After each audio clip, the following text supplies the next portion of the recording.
Are you serious about your health and fitness, but overwhelmed by the conflicting information and BS all over social media? Welcome to Fit Facts. Brought to you by Brandon Pascual and Gabe Erno. With a combined 10 years of training experience, this physical therapist and personal trainer duo bring you the most up-to-date and applicable fitness and lifestyle tips based on the most cutting-edge research, bridged with field experience of what actually works and is sustainable for the long term. Enjoy. Brandon, if you don't have protein within 20 minutes of your workout, you lose all gains. The workout doesn't matter. Oh, shit. Yeah. Yeah, and that means I better, like, ingest my protein right away. Yeah, that's not a true statement, by the way. Oh. Yeah. Shit. That's a myth. Today we're talking about exercise myths, exactly. bro. Yeah, there's been so many myths. I remember I used to think all these crazy things. Like, I guess the anabolic window is a common myth. Yeah. Let's start with that. Let's start with that myth right now. Let's start with that myth? Yeah, let's start with that myth. All right, well, I thought we were going to have some intro banter. No, honestly, that's a real myth, though. Brandon wants to jump right into the intro, or into the episode. That's a real myth because when I would go to the gym, I would put my protein powder inside a Ziploc, and right after I finish my cardio, after I'm stretching, you snort the line. No, snort the line. I immediately fill up my water bottle and shake it right away. Right yeah, I'm like, yo, I need this right now. I'm like fiending. I'm like, I need this right now. Fiending for that optimum nutrition gold standard. Yeah. Yeah, but today's episode is all about debunking exercise myths. Today we have 10 myths. And what we're going to be doing, we're just going to be systematically going myth by myth. These are myths you, the audience, has definitely heard before. Common myths. And like we said, we're going to start with the first one. You have to eat your protein within the anabolic window. So there used to be this myth that persisted that if you work out, you have about 45 minutes to an hour to ingest protein. If you don't ingest protein after that, the workout is essentially null and void, and you're not making any progress from that workout. Now, we come to find out this is not true at all. The anabolic window doesn't really exist. And if you eat protein 2-3 hours later, you're going to be fine. It's okay. What I think some more recent research has found is that, okay, if we're getting really, really like nitty-gritty with it, if you can choose to have 8 hours, I think. Is it 8? I'm not sure exactly, but the point I'm trying to make is that if you can choose to have the protein like within an hour of the workout versus having it 5 hours later, it's a little better to have it closer to the workout. Yeah. But it's not like make or break, you just lose all your progress. Yeah, I know like I would have it, I prefer to have mine like right after or at least like within 2 hours just because of like anecdotally, I get very shaky after a workout and like because my body's like well, you need fuel. Yeah, my body's carbohydrates too. You just need to replenish your glycogen stores and everything. Yeah, so I get very like hungry after, and then my clients will tell me the same thing. So I'll be like, okay, then go eat like your protein. Right after then. And that's what I think is helpful too. Is it's just easy to remember. Like if you know, like you work out, you have your shake in hand. A lot of people, they would just be more consistent with getting their protein in because they remember, like I'm at the gym, drink my protein, boom. So there's a benefit to this myth in that it's not like you're going to lose your gains or whatever, but it's just as easy to remember. Yeah. I got my workout and I drank my protein. The box is checked. I'm not going to forget later on. Exactly. Nice.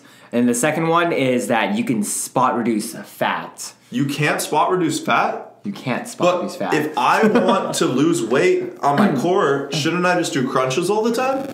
That is a very common thing. All my clients say that. Same here. It gets on my nerves.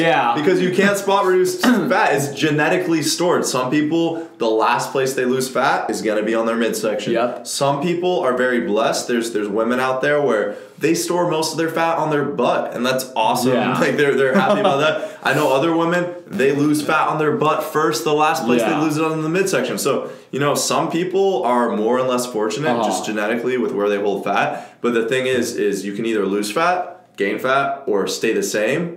And it's just going to come off where it comes off first for you. Yeah. There's nothing you can do. I have a few clients who are like, oh, my shoulder and my shoulders and chest are fine, but I want to make sure that all the fat in my arms are gone. Exactly. And I'm just like, we can't, that's not how it works, you know what I mean? And I do notice, like, some clients, they'll be like, I want to, like, they'll say, like, my core is weak. And what they'll mean by that is I have a lot of fat here. I don't have any definition. They'll be like, I need to do more core exercise. It is true that the more you work your core, if you gain muscle on your core, you have more muscle there. Let's say that you're 10% body fat with no muscle or 10% body fat with a lot of muscle. Well, you're going to see more abs, more visible abs if you have more muscle there to kind of push through the fat. But at the end of the day, losing the fat is going to be ultimately the most powerful thing there. So when people are just like, I need to do more core work, it's like, well, actually, you need to just do this really holistic lifting program that I've designed for you that already takes your core into account and lose weight. Exactly. And the second one now is going to be deadlifts are bad for your back. Now, we can go on a full-on episode about this. This could be a full episode. Yeah, this could be a full episode. We're going to keep it short. I'm going to say it is not bad for your back just because it depends on your mobility or strength limitations, because you should kind of be going or trying to attain for that perfect deadlift, because when you try to attain for that, it'll actually be beneficial for your back because you'll be able to use the right muscles when you pick things up. Yeah. I would fully agree with that. And we are saying that deadlifts are not bad for your back as two people, both of us have injured our backs deadlifting. Yes. And we're still saying they're not bad for your back because if you meet the prerequisites, if you're using the correct form, if you are recruiting the proper muscles, you're going to be fine. Now, I think that I would be able to say that maybe deadlifts have a higher injury risk than other exercises. Exactly. I think that's really valid, right? Like, it's an exercise that you're doing a lot of load with. People's egos tend to jump in. I know that's where I've hurt my back, where maybe I remember one time I took a long time off of lifting and I came back in and I was like, I'm going to do my working sets at 3 plates. Like, I'm not going to go less than that. And because that, for me, that wasn't a lot. But coming back, it was a lot. And I was still able to move the weight. But I felt that, okay, instead of my glutes and hamstrings firing mostly for that load, now my lower back's doing a lot of it. And I tweaked my back. And that was because that ego came into play. And also with, like, the conventional barbell deadlift, that weight is leveraged in front of you. So it is set up in a way where if your form and your technique's not really good, it's easy oftentimes to get pulled out of position. To get some like unintentional rounding or just like, positional shifts mid-set. So these are all things that if you're not like super aware of them, they can lead to injury. But are they inherently bad for your back? Hell no. In fact, if you're doing these properly, these are good for your back. These are going to strengthen your back in conjunction with the rest of your posterior chain and actually make you more injury resilient. Yeah, because in real life, you have to pick something up from the ground. Whether it's like your son, it could be a bag of groceries or whatever, you still have to pick something up. And also, you can always change the variation of the deadlift. Like, you could put the plates up a little higher on a step. You can do a trap bar, the hex bar, or you can also even do like a sumo deadlift as well. So there's different variations, or even a slam ball, like picking up a ball from the ground. And then, bringing it up and slamming it. That's another way to kind of retrain for the deadlift. So we're still getting that hinge pattern. So deadlifts are not bad for your back. Not at all. And even me, I tweaked my back recently, and I'm kind of getting back into deadlifting. And the way I was doing it was I started off with some light dumbbell RDLs, just focusing on that hinge pattern. Now I'm into some heavy-ish trap bar deadlifts because that weight's just very centered. It's easy to, it just tends to be easier to not get into a wonky position. And then my plan is then from the trap bar, I'll go into some heavier Romanian deadlifts where I can just still focus on the hinge, ultimately working my way back to the regular conventional deadlift. But like systematically doing that. Nice. Progressive overload right there. Progressive overload, baby. Next, guys, upright rows are bad for your shoulders. Ow, ow, ow. Internal rotation equals bad. Wait, is that not true, Brandon? Is that a myth? Honestly, it is a myth. But I will say, in PT school, I think I mentioned this in a previous podcast, that a lot of the professors who were teaching like physical therapy and all that, they did still see upright rows as a bad thing. But the more woke PTs that you see on Instagram and some professors at school, they don't think it's bad for you. And that's because with shoulder impingement, that shoulder condition that people have, when you do an upright row, that's the position that we test. Like this motion right here, that's called the Hawkins-Kennedy test. And when you have pain in this position, that means you most likely have impingement.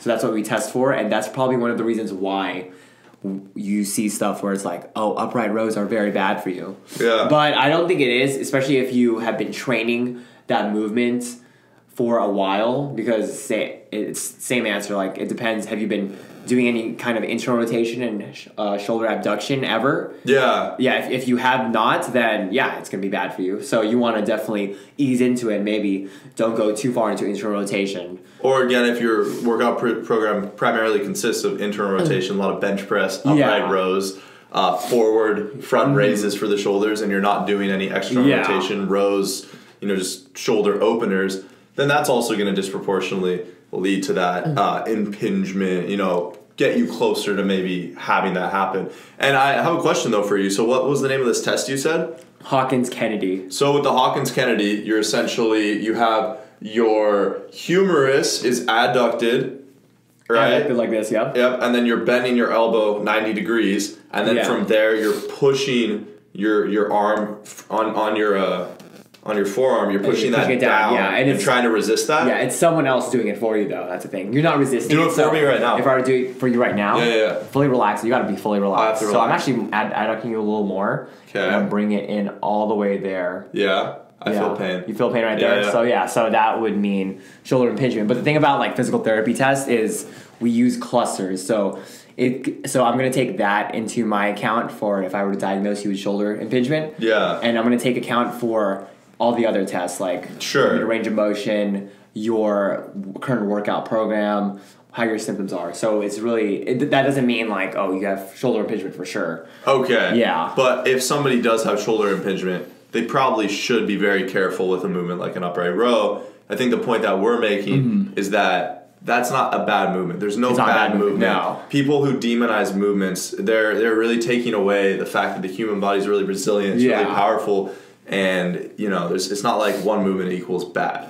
That's stupid. Exactly, because if we go back to like our previous point where deadlifts are bad for our back. Yeah. Because imagine like we were pick something up from the floor and then we bring it to our chest. That's very similar to an upright row. So that's why it's important to still practice that movement. Exactly. You know what I mean? Like if you're picking up, like think about like an infant or toddler at your feet right now. You're picking them up from the ground and bring them to your chest. Yeah. That's literally an upright row. So that's why we don't want to forget that movement. And that's why upright rows are not bad. I love that. Yep. Next, we're going to say the myth of you shouldn't curl all the way down for a bicep curl. Now, I'm not even really familiar with this myth, but I think we should just extrapolate that to the concept of people doing half reps in general, where they'll say like, I think this might actually be one of the next ones, but I'm just gonna double it up. Like you shouldn't do the full range. You shouldn't lock out all the way. Oh, that's right. Right. So like you shouldn't extend the elbow in a bicep curl. On a bench press, you shouldn't fully extend your elbow. Yeah. On a leg press, you shouldn't extend your knee. And the reasons they usually say are one, that extending all the way is bad for the joint, and two, they'll say that if you extend all the way, it takes the tension off of the muscle. So those are kind of like the reasons they'll say it. And that second point, it'll depend, because obviously, like for a curl, nobody who has any semblance of intelligence would say that extending all the way takes the tension off the muscle. Yeah. But for like a tricep, I get they're kind of saying it takes away from the chest. Yeah, for the curl, that actually happened to me when I used to work out at the gym in our college, San Diego State. Yeah. One of the older gentlemen came up to me when I was I was doing a preacher curl, and then he saw me go down all the way with the preacher curl and brought it back up. He came up to me and said, "Hey, you shouldn't bring your arm down all the way because it could tear your bicep tendon." Yeah. And then I just like, whatever, dude. So I didn't know that much about the human body. Yeah. But then the more I learned and educated myself, went through PT school, you actually tear your bicep tendon if you're not used to that eccentric motion. So it's the same. If you're not used to going into that full range of motion, you're avoiding locking out, you're avoiding, going out all the way, and you try doing it, you're more likely to tear something because you intentionally made your body and your brain forget that movement. Yeah, it's the same thing with anything where like somebody maybe can do a full ass to grass squat and go really deep body weight. Yeah. But then if they put 200 pounds on, well, maybe they're used to just doing 90 degrees with the 200 pounds. Now they jump into that movement, and all of a sudden they're trying to go all the way down with 200 pounds on. They're gonna hurt themselves. Their joints are not ready for that. But it's not that going that low is inherently bad. They just haven't worked up to that. Yeah, exactly. Guys, next one. Longer workouts are better. Myth. I love my long workouts, but that is a myth. Yeah. So longer workouts are not necessarily bad, but it just depends like what your goals are. Like, are you trying to do a certain amount of volume on all your exercises throughout the week? Well, you could do that. You could do that in 3 2-hour workouts. I've done that before. Worked great. You could also do that in 6 1-hour workouts. Yeah. Or even I would take it further to usually it's a really bad myth because people will think like more is better. Period. And like, okay, if I'm in the gym for 30 minutes, I'm going to give myself like a thumbs up. If I'm in the gym for an hour, I'm really doing good. If I'm in the gym for an hour and a half, just punishing my body, that's really where it's at. And they're not really taking it into the context of like, I want to do a certain amount of the week. How can I split it up? If I have less times to go to the gym, then my workouts are actually going to be longer. They're just thinking like, whenever I go to the gym, I should do as much as I can. Yeah. And then they end up overtraining. They end up predisposing themselves to injury risk, just being counterproductive to progress. So that is something we want to remember, that, you know, that is not necessarily true. Yeah, it's still that all or nothing mentality with a lot of clients, especially new exercisers, when they want to come into a gym and hit their fitness goals. They're super motivated. They're like, I want to work out for 3 hours. But then after 2 weeks of that, 3 hours for like 3 to 4 times a week, they get burnt out. Their immune system can't handle it. Their stress can't handle it. Life gets in the way, and then they just stop doing it. Exactly. Yep. Exactly. So you don't need that much time to make the good amount of gains. I mean, I would say for me, 60 to 90 minutes. Or if you're really like new to it, 45 minutes. Yeah, I mean, I've had clients make great progress off of 2 30-minute workouts a week when they're really new. Yeah. I've had I've done 2-hour workouts 3 times a week, plus extra workouts on the side. So it's like so individualized, really, you know. Another myth I think is great.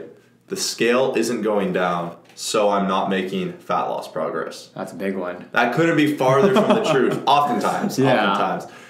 People they get so caught up with the scale because that's what they're used to judging themselves on. Like, I'm heavier on the scale, I look quote unquote heavier, like in my mind, not as good, whatever. So I get a lot of clients that come in, their goal is fat loss, they want to lose weight. Yeah. And oftentimes when somebody maybe has like 10 or 15 pounds of fat to lose, what really will happen in the beginning is nothing will happen on the scale. They'll be the same exact weight at the end of month 1, maybe month 2, and they'll get really caught up in their head about it. And I have this one client where I always have to remind her, I'm like, look, you've only lost 1 pound, but you just lost 2 inches on your waist. That's really significant. Like, that's because you've been gaining muscle. The reason that you're telling me that your clothes are fitting looser, you're getting compliments, your muscles look more toned and lean, and your body looks tighter, and you've only lost 1 pound, is because you're gaining all this muscle. So, and then also weight fluctuates so much. So that's another thing we got to make sure is, not only if you're really tracking your progress, should you maybe get a body fat test or take some progress photos, maybe have somebody who's not as emotionally invested as you are in your own body, like an outside person you're comfortable with, look at the photos.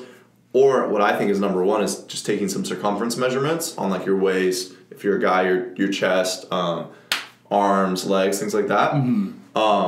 It's really important to do that, because otherwise you can get caught up in the cycle of like, the scale hasn't really changed, I think I'm making progress, but am I? And you just get caught up in your head.